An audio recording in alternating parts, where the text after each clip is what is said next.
আজকের নিবেদন হলো শ্রী চৈতন্য চরিতামৃত। এতে বলা হয়েছে যে মায়ামুগ্ধ জীবের নাহি শত কৃষ্ণ জ্ঞান, জীবের কৃপায় কইলা বেদ ও পুরাণ।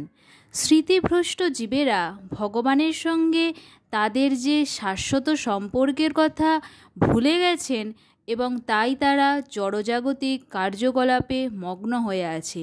তাদের চিন্তাধারাকে অপ্রাকৃত স্তরে উন্নতি করবার জন্য শ্রীকৃষ্ণ দ্বৈপায়ন ব্যাস বহু বৈদিক শাস্ত্র প্রদান করেছেন।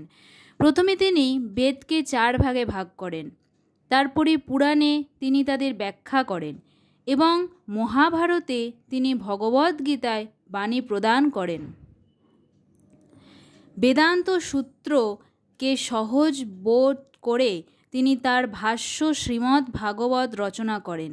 আমরা এই জড়জগতের আবদ্ধ লোকেরা যেমন খবরের কাগজ, নানা রকম পত্রিকা ও অনেক নাটক, নোবেল আদি পড়ে থাকি, তার ফলে জড়জগতের প্রতি মোহমুগ্ধ অনুরাগ গভীর থেকে গভীরতর হতে থাকে।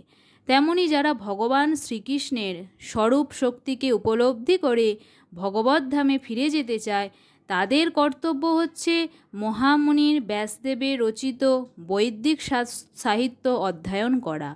এই বৈদিক সাহিত্য অধ্যয়ন করার ফলে আমরা জানতে পারি ভগবানকে, ওনার স্বরূপকে এবং আমাদের সাথে ওনার কী সম্পর্ক। ভগবদ্গীতায় ভগবান শ্রীকৃষ্ণ বারবার আমাদের মনে করিয়ে দিয়েছেন যে এটিই হচ্ছে তার কাছে ফিরে যাবার একমাত্র উপায় এবং তিনি বলেছেন যে এতে কোনো সন্দেহ নেই। জয় শ্রীকৃষ্ণ, হরি বল।